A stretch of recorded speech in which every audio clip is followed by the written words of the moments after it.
네, 안녕하세요. 김지훈의 훈훈한 주식의 김지훈입니다. 오늘은 5월 28일 화요일인데 2차전지 1분기 실적 먼저 나온 거 한번 리뷰해드렸고, 두 번째로 그 뒤에 추가적으로 실적 나온 것들 업데이트 해드리도록 하겠습니다. 1분기 실적 점검을 통한 투자 아이디어를 찾자는 거고요. 2차전지 업황은 계속적으로 확인해본 결과 시간은 조금 걸릴 것으로 생각이 듭니다. 분명히 실적은 회복이 될 건데 아마 올해 상반기보다는 하반기에 계속 실적 개선이 나올 것이고, 올해보다는 내년에 좀 드라마틱한 실적 개선이 나올 것으로 예상이 돼서 올해까지는 조금 계속 어려운 흐름이 예상이 되기 때문에 최대한 보수적으로 좀 조심스럽게 접근하자고 말씀드릴 수 있을 것 같고요. 그렇다고 2차전지 업황이 모든 부정적인 얘기만 있고 모든 우려만 있는 것은 아닙니다. 언론에서 상당히 좀 부정적인 측면을 강조해서 그렇지, 그 와중에 분명히 주가 측면으로도 차별화된 주가의 모습을 나타내는 기업들도 있고, 업황 측면에서도 다른 기업들이 주춤할 때 뭔가 차별화된 실적이라든지 뭔가 차별화된 경쟁력이라든지 차별화된 투자를 통해 상당히 어려운 시기를 더 치고 나가는 회사들이 분명히 존재를 합니다. 우리는 그런 기업들을 위해서 투자 아이디어를 찾으려는 노력을 계속 하셔야 되고, 많은 분들이 여전히 2차전지에 대한 스트레스도 많이 받고 많이 주식에 물려 있어서 힘드신 걸로 압니다. 저도 너무 힘들고, 하지만 이 또한 지나가리라 생각합니다. 그래서 잘 버텨보셨으면 좋겠고, 그렇다고 그냥 무책임하게 언젠가는 오르겠지 하고 방치하는 건 절대로 안 되고, 계속적으로 분기마다 나오는 실적과 그 2차전지 관련된 업황에 대해서 끊임없이 공부하고 업데이트 하셔야 됩니다. 그래서 그런 내용들을 저도 최대한 꼭 필요한 내용만 업데이트 드리도록 하겠습니다. 코스피가 5월 28일 기준으로 2% 연초 대비 수익이 나왔지만, 코스닥, 2차전지 비중이 높은 코스닥은 3.2% 마이너스인데, 그 와중에 최근에 엔캠이 다시 수익률이 회복이 되고 있고, 고려아연이 지금 5.1% 계속 연초 대비 마이너스였는데 플러스 수익이 나고 있고, 그 다음에 SKC는 2차전지 동박에 대한 모멘텀보다는 아무래도 유리기판에 대한 모멘텀으로 플러스 수익이 났고 57%, 코스모신소재가 오늘 급등 나왔는데 6.4% 수익률이 나오고 있고, 솔브레인도 전액에 대한 모멘텀보다는 반도체 쪽의 소재에 대한 실적 상승 기대감으로 올라간 측면, 롯데에너지 머티리얼즈가 동박단에서는 가장 숫자도 좋고 앞으로 기대감도 커서 8%대 연초 대비 수익률이 나오고 있고요. 가장 기대하는 대주전자재료가 21% 수익률이 나오면서 견조한, 다른 2차전지 대비 완전히 차별화된 모습을 나타내고 있습니다. LG에너지솔루션, 포스코홀딩스, LG화학, 포스코퓨처엠, 에코프로비엠, 에코프로 지금 모두 상당히 부진한 상황입니다. 주가 측면으로. 나노신소재와 TC스틸도 상당히 부진한 상황이라서 전체적으로 살펴드리려고 하고, 장비단에서 또는 소재단에서 피롭틱스가 가장 수익률이 좋았고, 그 다음에 율초나, 장비단에서 최근에 PNT가 지금 플러스 수익률로 반전되려고 하고 있고요. PNT 현재까지 나온 스코어 1분기 실적 잘 나온 거 딱 2개밖에 없습니다. 실적 잘 나온 거. 그러니까 증권사 예측치보다 어닝 컨센 초과한 거가 PNT하고 대주전자재료 딱 두 종목입니다. 배터리 셀단에서는 어닝 컨센 부합하는 정도 수준 나온 거 삼성 SDI고요. 2차전지 1분기 실적 정보 진짜 많이 궁금하셨을 거예요. TC스틸 어떻게 됐는지에 대해서. 그래서 TC스틸 1분기 실적 점검 가져왔고요. 글로벌로 니켈 도금 강판 생산 1등이고요. 이 TC스틸이 하는 표면 처리 강판에는 주석 도금 강판이 있고요. 전해 크롬산 처리 강판이 있습니다. 둘 다 주석 도금 강판하고 전해 크롬산 처리 강판 합쳐서 매출 62% 대부분 차지하고요. 아직 니켈 도금 강판은 매출이 50%가 안 됩니다. 이제 내년 기준으로 아마 이제 니켈 도금 강판이 매출 비중이 커져서 50%까지 확대될 것으로 보이고요. 이 주석 도금 강판이니 전해 크롬산 처리 강판이 어디 쓰이냐? 농축산물 통조림, 음료 캔, 병마개, 이 산업용 일반 관 이런 데 쓰이고요. 그래서 최종적으로는 제관업체라든지 왕관업체라든지 가전업체에 납품이 되고요. 그리고 또 다른 이 동도금 강판이란 게 있는데요. 이거는 자동차 브레이크나 가전제품 튜브에 쓰입니다. 그리고 니켈 도금 강판이 있습니다. 결국은 주가가 가장 반영하는 거는 이 니켈 도금 강판. 요게 2차전지에 쓰이고요. 2차전지 원통용 배터리 캔 케이스에 쓰이고요. 튜브 가전제품에도 쓰입니다. TC 스틸도 1분기 실적 개선은 되고 있습니다. 확실히. 매출 1155억으로 전년 대비 6.7% 감소했고요. 이 감소폭이 많이 줄어들었습니다. 그리고 영업이익 드디어 20억, 작년 1분기 대비해서 300%, 작년에 5억이었으니까 300% 증가한 20억을 기록했고요. 이익률 1.7% 나왔습니다. 표면 처리 강판의 원재료, 이 원판 그리고 비철금속 가격이 떨어지면서 원가 절감 효과를 1분기에 누렸고요. 1분기에 원재료 가격이 톤당 122만 9천원으로 전년 대비 11.3%가 빠졌습니다. 원가가 빠졌는데요. 요게 최고가가 147만 6천원인데 31.4%까지 급증했다가 지금 계속 가격 하락세에 있고요. 원가가 빠지니까 당연히 마진 구조가 좋아지는 거고요. 수출 비중 60%인데 동아시아하고 미주인데 미주 비중이 상당히 적은데 이제 앞으로 미주 비중이 내년부터 폭증할 것으로 기대가 됩니다. 얼마나 업황이 안 좋은지는 가동률로 알 수 있는데요. 작년 1분기에 가동률이 73.2%인데 지금 1분기 65.2%니까 가동률 많이 떨어졌어요. 8%나 감소했고요. 23년 작년 평균 가동률 72.9% 정도 나오고 지금 65%니까 가동률이 하반기나 돼야 드라마틱하게 75% 이상으로 회복될 것으로 보이고요. 니켈 도금 강판 쪽에 신규 증설한 게 작년 8월인데 올해 지금 시운전하고 고객사 이 퀄 테스트 품질 승인 진행 중에 있습니다. 그래서 이게 하반기에는 니켈 도금 강판 쪽에 가시적인 실적 나올 것으로 예상하고 있습니다. 니켈 도금 강판 생산 전체 글로벌 1등이고요. 니켈 도금 강판이 뭐냐?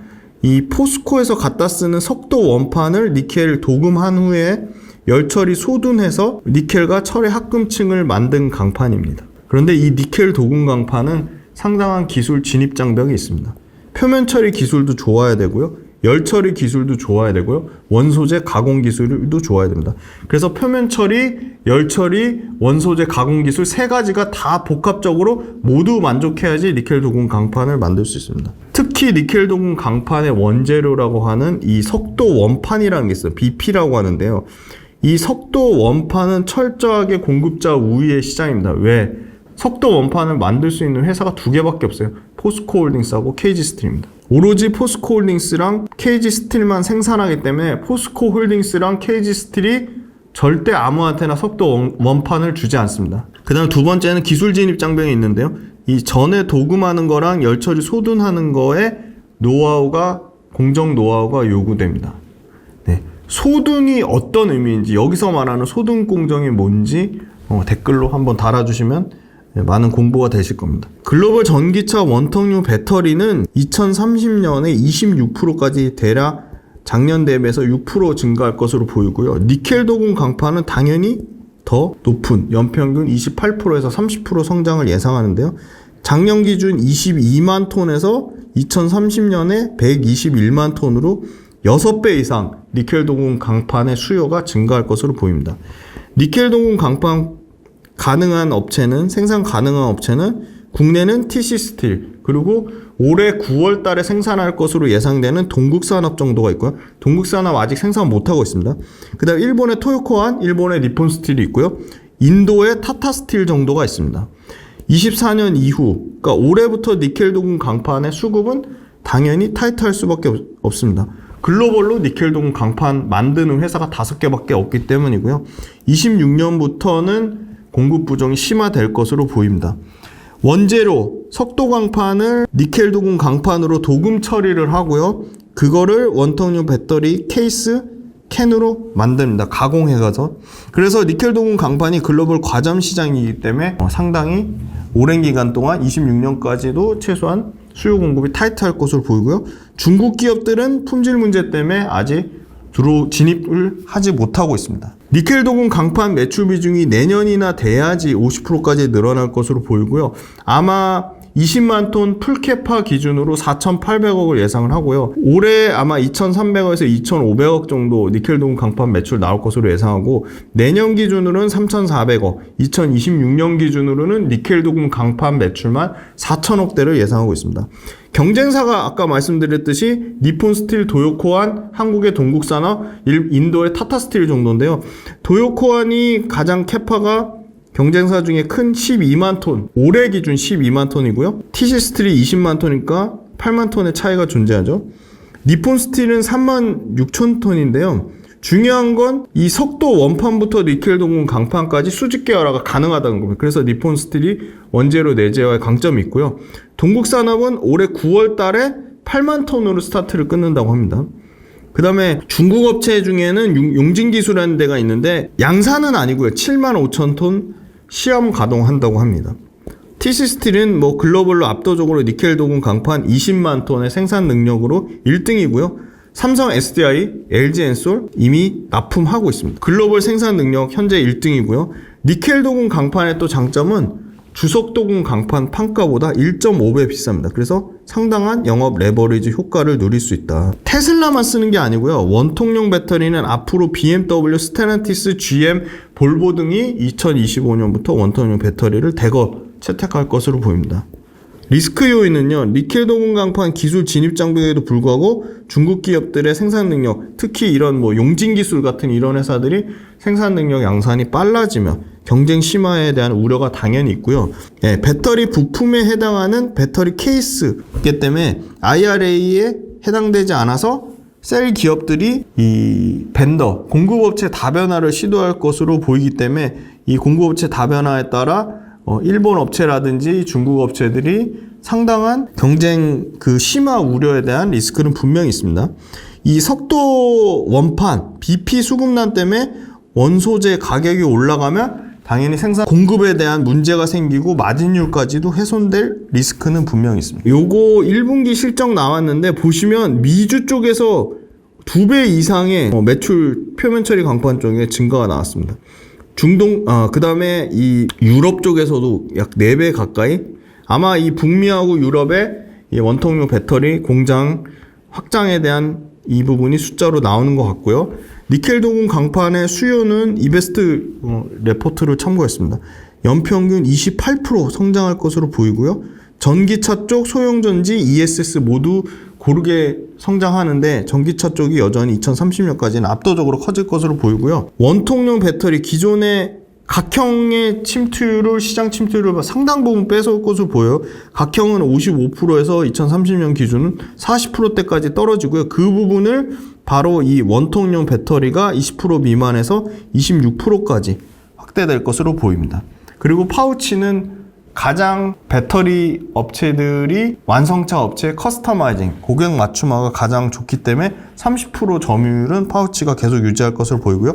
니켈 도금 강판 생산은 피클링에서 이 냉간 압연하고 플레이팅하고 그 다음에 어닐링하고 그 다음에 템펄 롤링하고 슬리팅 절단해서 패키징까지 이런 공정을 거치고요. 니켈 도금 강판 5개사 생산 능력 대비 여기 보시면 2030년까지 계속 수요가 공급을 초과할 것으로 보이고요. 원통용 배터리의 수요는 드라마틱하게 늘어날 것으로 보입니다. 밸류체인 보시면 석도 원판을 포스코하고 KG 스틸에서 공급받아서 니켈 도금 강판 국내는 TC 스틸하고 동국산업이 만들고요. 이거를 원통용 배터리 케이스 국내에 상신 EDP나 LT정밀, 동원 시스템즈, 일강 켄테크 그 다음에 중국의 동신정밀 이런 회사들로 원통용 배터리 케이스 회사로 니켈 도금 강판을 납품하는 구조입니다. 네, 요것도 이베스트 자료를 참고했는데요. 니켈 도금 강판에 예상되는 거는 2030년에는 대략 22만 톤에서 24년에 28만 5천 톤, 2025년에 40만 톤으로 드라마틱하게 개선되는데 TC 스틸이 당장 20만 톤, 전체 수요의 거의 지금 28.5분의 20이죠. 그러면 대략 계산해보면 70% 이상이죠. 네, 70% 이상 차지하고 있죠. 그리고 25년에 50%, 26년 기준으로는 한 47%, 26년까지도 대략 거의 50% 가까이 글로벌 점유율을 차지할 것으로 보이고요. 역시나 경쟁사인 동국산업은 2026년이나 돼야 13만 톤 예상이 되고 있죠. 그래서 당장 올해 기준으로 보면 거의 70% 이상 점유율, 내년과 내후년까지도 50%대 점유율 계속 나올 것으로 보이고요. 전체 공급 대비 수요는 계속 초과하는 상황으로 보입니다. 그래서 커패시티가 27년 65만 8천 톤, 28년 80만 톤, 2030년 120만 톤인데 여기 보시면 수요 여기 있죠. 전기차야 수요는 요게 수요 합입니다. 수요 합. 자, 수요합이 28만 5천 톤, 40만 톤, 53만 2천 톤, 65만 8천 톤, 80만 톤, 120만 톤인데 요 공급 보세요. 공급은 합산 요 다 합치면 28만 톤이 24년도에 딱 공급하고 수요한 나는 수준인데 지금 밑에 46만 6천 톤, 51만 6천 톤, 55만 6천 톤. 27년부터 수요 대비 공급이 10만 톤 이상 갭이 발생합니다. 28년도에는 25만 톤의 갭이 존재하고요. 2030년에는 65만 톤의 갭이 존재합니다. 그러니까 공급이랑 수요가 2030년으로 갈수록 수요 대비 공급이 엄청나게 부족한 상황이 온다는 겁니다. 요 이베스트 레포트에 따르면.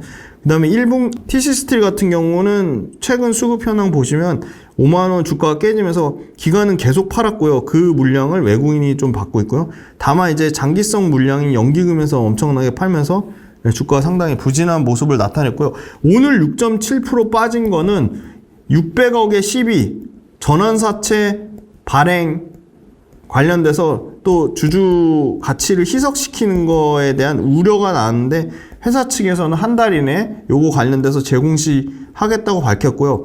물론 TC스틸이 재무구조가 그렇게 뭐 월등히 안정적인 건 아니지만 600억 시비 때문에 주가가 7% 이상 빠질 정도의 상황은 아니라고 보고 있습니다. 이건 충분히 회사 측에서 한 달 이내 공시가 나올 거로 보고 있기 때문에 무조건 회사 측에서 밝힌 것도 외부 차입에만 의존하진 않겠다. 다양한 방법을 검토하고 있다고 밝혔습니다. 그래서 올해 예상되는 실적은 6,440억에 영업이익 370억을 예상을 하고요. 2026년 되면 매출 1조 그림 나오지 않을까 그렇게 보고 있고요.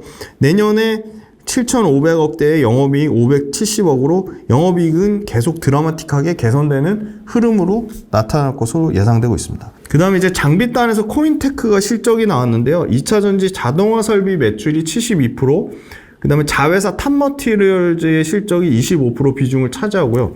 네, 유진 레포트를 참고했는데요. 1분기 실적 나빴습니다. 매출은 22.9% 감소한 534억을 나왔고요. 영업손실 5억을 기록했는데요. 자동화 설비 매출 45%가 늘어났는데 자회사 탑머티리얼 매출이 64.5%나 이연되면서 감소하는, 그래서 1분기 실적을 깎아먹었고요. 적자전환 역시도 탑머티리얼 소재사업부 이 양극재 양산기술 개발이나 고객사 샘플 대응 때문에 초기 투자비 때문에 영업손실에 영향을 미쳤고요.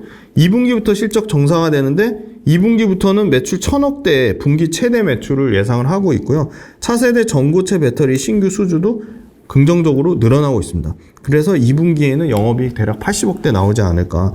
4월 달에 전고체 배터리, 차세대 전고체 배터리 활성화 공정 장비랑 자동화 장비, 활성화 장비랑 자동화 장비 턴키 수주로 추가 수주 계속 확대가 기대되고 있고요.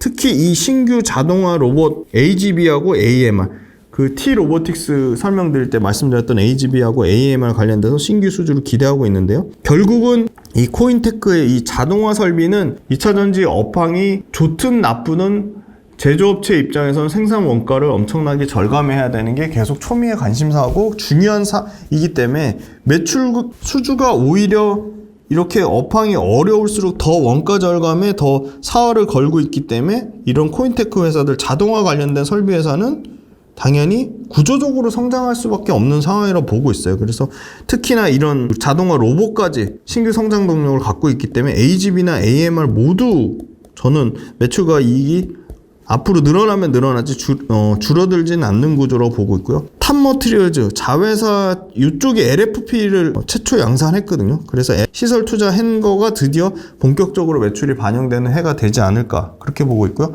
코인테크 수급이 거의 없는 수준인데 이 단위가 너무 작아서 지금 외국인은 계속 팔고 그거는 기관이 받고 있는데 기관 쪽에서도 사실은 보험, 투신, 연기금 이런 장기성 물량보다는 단기성, 단타하는 물량이 금융투자 쪽에 대부분의 거의 90% 넘는 이 금융투자 수급이라서 이걸 의미 있게 수급이 개선됐다고 보기는 좀 어려울 것 같습니다.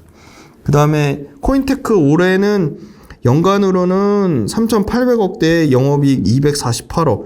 그러니까 밸류에이션 부담은 없어요. 14배 정도 수준인데 전체 2차전지 장비업체 밸류에이션으로 보면 부담은 없는 거지만 압도적인 실적을 보여주고 있는 P&T에 비해서는 코인테크가 싼 건 또 아닙니다. 그럼 공정상에서도 P&T의 전국 공정이 가장 공정 난이도도 높고 가장 고마진의 이 공정 장비를 납품하기 때문에 PNT보다 코인테크가 더 매력적이다, 그렇게 말하기는 좀 어려울 것 같고요. 하지만 이 코인테크도 계속 실적은 개선됩니다. 내년에도 4,400억대 매출에 312억의 영업이익이니까 이 코인테크가 숫자로 보면 하나기술보다 숫자가 훨씬 좋은 것 같습니다. 장비단에서 탑픽으로 꼽기는 어렵지만 이 코인테크도 장비주 단에서 실적은 어찌됐건 개선되는 흐름을 보이고 있다. 다음은 이제 하나기술인데요. 1분기 매출 323억, 전년 대비 8.3% 증가했고요.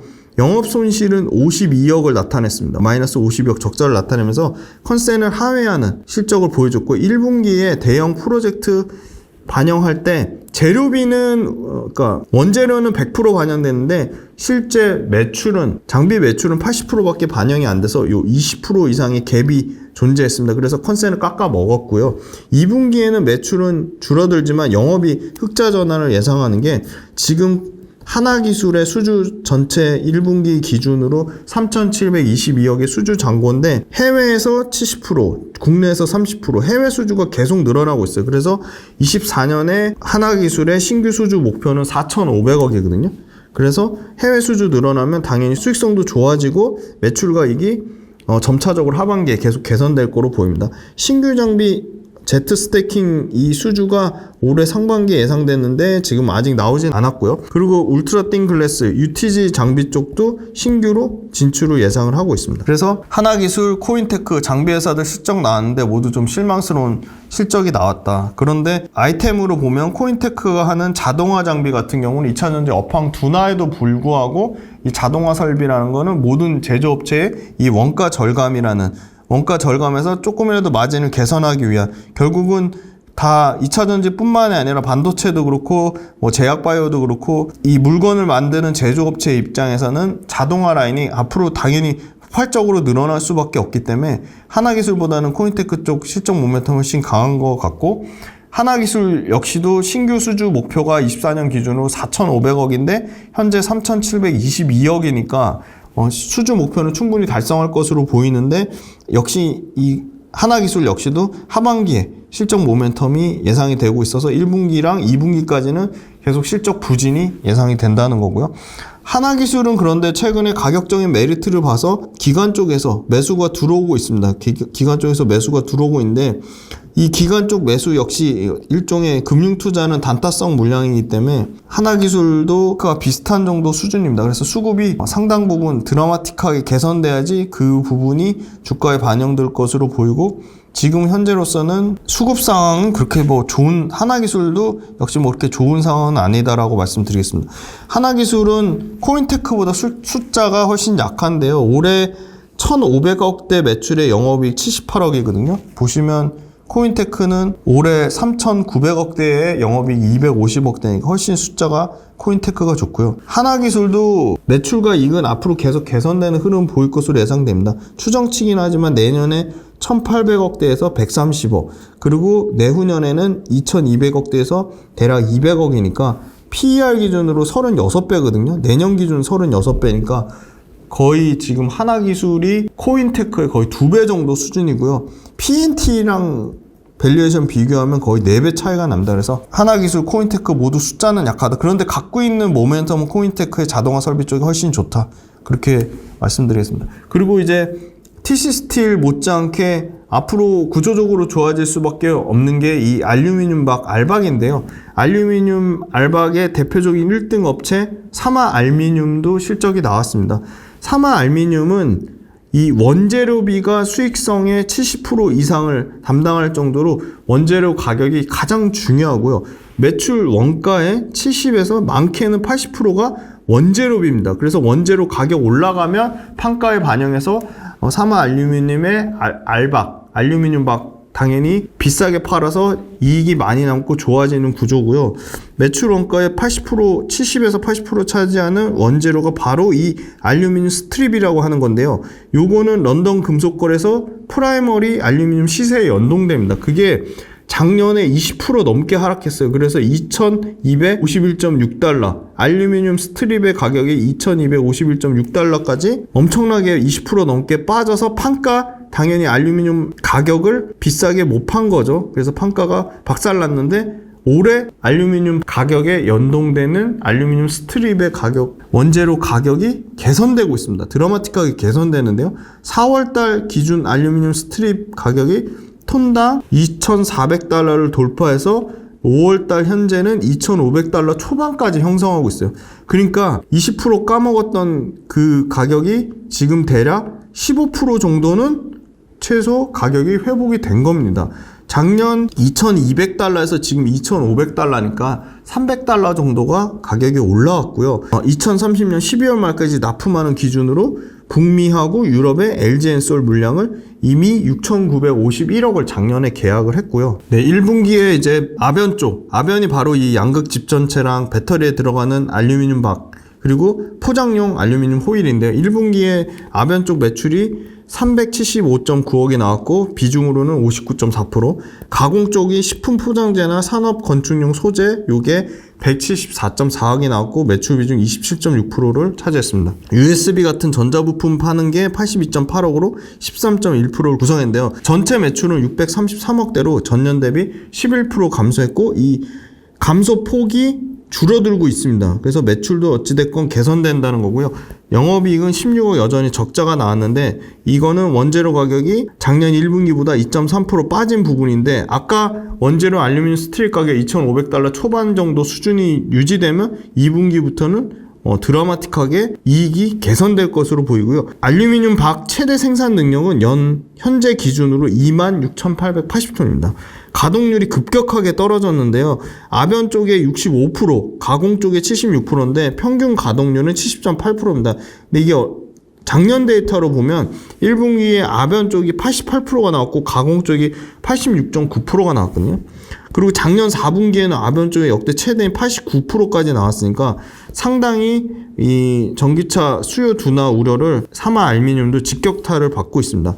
사마 알루미늄은 LG엔솔, 삼성 SDI, SK온을 모두 고객사로 갖고 있고요. 율촌화학 역시도 고객사로 갖고 있습니다. LG엔솔 비중은 앞으로 점차적으로 커질 거로 보이는데요. LG엔솔하고 도요타 통상에 증자 참여해서 LG엔솔이 지금 지분율 10.2%를 사마 알루미늄 지분을 들고 있고요. 전기차에 탑재되는 리튬 배터리 팩 평균 무게가 500kg이라면 킬로와트당 배터리 팩의 무게는 4.6kg입니다. 이 중에 알루미늄 박하고 동박의 소요량이 각각 0.5, 알루미늄 박 0.5, 동박 0.4인데요. 나트륨 전지 이제 차세대 배터리로 주목받는 전고체 배터리랑 나트륨 전지가 있는데 나트륨 전지는 동박 대신에 알루미늄 박 사용이 가능해져서 아마 동박이 전부 알루미늄 박으로 바뀌지 않을까. 그러면 알루미늄 박이 2배 이상 확대될 것으로 기대하고요. 나트륨 전지가 왜 뜰 것으로 보냐면 나트륨 자원이 엄청 풍부하고요. 이 나트륨 자원 때문에 공급망 변동성이 떨어지고 저온에서도 높은 용량 활용이 가능하고요. 안정성이 강화되고 충전 상태에서 운송이 필요 없기 때문에 이 충전 속도도 빠르고 이 운송에 대한 부담감도 갖고 있지 않다는 거. 그리고 온도 범위가 확대되면서 ESS 에너지 저장 장치에 적합할 거로 보입니다. 그리고 알루미늄하고 반응을 안 하기 때문에 알루미늄을 음극 집전체에 쓴다는 거죠. 그래서 알루미늄 시장 규모가 2배 이상 확대가 된다는 거고요. 지금 기존의 SK온에서 LG 에너지 솔루션 이 도요타 물량 증가되면서 LG 에너지 솔루션 물량이 2분기부터 늘어날 것으로 보이고요. 지금 2기 증설했습니다. 그런데 가동률 떨어지고 업황 부진한 것 때문에 비용이 늘어났고 일회성 비용까지 늘어났는데 LG엔솔 도요타 물량 늘어나면 2분기 이것도 3분기부터 실적이 반영되면 이 비용 부분하고 일회성 비용 줄어들고 Q는 늘어나니까 레버리지 효과가 하반기부터 나올 것으로 보이고요. 주요 고객사 소위 말하는 LG엔솔, 삼성 SDI 모두 가동률은 상저하고입니다. 하반기에 좋아질 거라고 보고 있기 때문에 하반기에는 PQ 역시 회복될 것으로 보입니다. 그리고 알루미늄 스트립 아까 말씀드린 원재료 가격에 실적이 왔다 갔다 하는데 지금 알루미늄 스트립 공장 증설하면서 원재료 내재화하고 있습니다. 그래서 원재료 내재화하면 사마 알루미늄 이익률이 좀 개선이 될 것으로 보이고요. 나트륨 배터리 시장 개화하면 수요 증가. 이거는 상당히 좀 먼 미래라서 좀 캐스천 마크고요. 알루미늄 가격 상승세가 결국은 핵심입니다. 톤당 2,000 아까 500불 수준까지 올라왔고요. 최근에 바이든 무역법 301조에 따르면 중국산 철강하고 중국산 알루미늄 관세를 기존의 7.5%에서 25% 대폭 인상 예정돼 있죠. 그리고 최근에 유럽 알루미늄 재련소 운영도 재개됐습니다. 그리고 독일하고 프랑스도 2025년 목표 생산량, 알루미늄 생산량을 최대 용량을 증가시켰어요. 그 얘기는 알루미늄 업황이 회복이 되고 있고 알루미늄 가격이 올라가고 있다는 겁니다. 그래서 지금 이쪽 아변 쪽에서도 1분기 보면 수출의 비중이 계속 늘어나고 있습니다. 아변계 쪽 매출 비중도 계속 늘어나고 있고요. 자, 이게 3개월 동안 최근 시세인데 LME 기준으로 알루미늄 가격이 2,500불 수준에서 안 떨어지고 있습니다. 불과 2023년에 2,200불 수준에서 300불이 드라마틱하게 실적이 개선됐고요. 가동률 상당히 많이 떨어졌습니다. 지금 역대 최저 수준의 65%의 가동률이기 때문에 아변 쪽에서 잘 나올 때 88에서 89%까지 나오기 때문에 하반기에는 최소한 75%까지 가동률 회복될 것으로 보입니다. 최근에 그래도 사마 알루미늄은 지금 8만원 밑에까지 깨진 가격대에서는 외국인의 순매수가 들어오고 있지만 기관 쪽에서는 거의 매수세가 없는 상황이다. 그래서 사마 알루미늄도 2차전지 업황의 직격탄을 맞고 있는 상황입니다. 사마 알루미늄하고 같은 이 알루미늄 박 쪽에 DI 동일이란 경쟁사가 있어서 이 DI 동일은 관심주는 전혀 아닌데 이쪽까지 업황에 대해서 크로스 체크를 해봤더니 DI 동일은 1분기에 매출 전년 대비 20% 감소했고 영업이익은 45억 증가했는데 이게 알루미늄 박에 DI 동일이 좋아서 올라간 건 전혀 아니고요. 섬유 소재 쪽에서 3억 흑자 전환이 나왔습니다. 그리고 DI 동일도 알루미늄 박 전기차 성장 둔화에 직격탄을 맞아서 재고 조정 구간이고 매출 이익이 모두 떨어지고 있습니다. 그런데 고객사들 미국 공장은 계속 증설되고 있기 때문에 알루미늄 DI 동일로 크로스 체크해봐도 알루미늄 박은 매출 하반기에 증가 예상되고 있고요. 중국 알루미늄 박 업체들은 미국 무역 장벽 때문에 미국에서 아까 관세 폭탄 맞으면서 미국에서 쉽게 진출해서 캐파가 확장되기는 상당히 어려워 보입니다. DI 동일도 알루미늄 박 증설이 예정대로 내년 하반기 3개 라인이 순차적 완공될 예정이고요. 알루미늄 박은 아까 사마 알루미늄에서도 말씀드렸듯이 나트륨이나 전고체 배터리에도 소재로 쓰이기 때문에 계속적인 구조적 성장성을 가지고 있다. 그렇게 말씀드립니다. DI 동일도 외국인이나 기관 수급은 거의 전멸 수준입니다. 그래서 상당히 수급이 좋지 않다. DI 동일 같은 경우는 매출이 보시면 24년도에 7천억대, 우리 영업이익이 드라마틱하게 개선되고 25년도에도 8천억대, 영업이익 357억 개선됐는데 이 알박에 대한 본격적인 매출을 반영되는 것도 DI 동일은 25년 예상하고요. 사마 알루미늄은 당장 24년도 하반기부터 예상이 되니까 DI 동일은 아직까지는 알박보다는 이 섬유 소재 쪽에 대한 모멘텀이 크다. 그래서 1분기 실적도 섬유 소재 흑자 전환하니까 전반적인 1분기 실적 영업이익이 좋아지는 모습을 나타냈습니다. 그래서 오늘은 2차전지 단의 TC스틸, 그 다음에 장비 단의 코인테크, 하나기술, 그리고 소재 단의 사마 알루미늄 말씀드렸는데 현재 상황으로 봤을 때는 업황 자체는 원통용 배터리가 빠르면 올해 하반기나 내년 상반기에 양산될 것으로 보이기 때문에 원통용 배터리의 최대 수혜를 받을 수 있는 니켈 동강판 여전히 독점, 글로벌 독점이고 생산량으로도 최대 수혜인 TC스틸이 이 600억 12 전환에 대한 부분만 회사 측에서 기존의 주주들의 주주 가치를 훼손시키지 않는 범위 내에 나오면 TC스틸이 가장 좀 주가 측면으로는 좀 안정적인 모습이 나오지 않을까 그렇게 보고 있고요. 장비 회사인 하나기술이나 코인테크보다는 사마 알루미늄도 알루미늄 이 알박 자체가 만들 수 있는 업체가 상당히 제한적이고 알박 관련돼서 DI 동일이라는 경쟁사 팩트 체크를 봐도 하반기에 대한 올해 하반기와 내년에 이 증설에 대한 모멘텀이 여전히 유지되고 있다는 점, 그리고 알루미늄 박 알박이 최근에 보시면 이 나트륨이나 전고체 배터리 차세대 소재에서도 상당히 부각받는 소재로 주목받을 것이라고 보고 있기 때문에 가장 최근 이 네 가지 실적 말씀드렸던 TC스틸, 코인테크, 하나기술, 사마 알루미늄 이 네 가지 중에는 일단 가장 당장 실적 측면으로는 TC스틸이 가장 조금 회복 국면이 빨라 보이고요. 그 다음에 사마 알루미늄, 그 다음에 코인테크, 하나기술 요 정도 순으로 보입니다. 오늘 네 가지 종목 실적 점검해드렸고 다음 시간에 실적 아직 안 나온 나노신소재 포함해서 대주전자재료, 나노신소재, 그 다음에 기타 또 추가적으로 2차전지 업황 중에 좀 실적 소개해드릴 종목 있으면 소개해드리도록 하겠습니다. 네, 장시간 동안 2차전지 1분기 실적 점검 봐주셔서 감사합니다.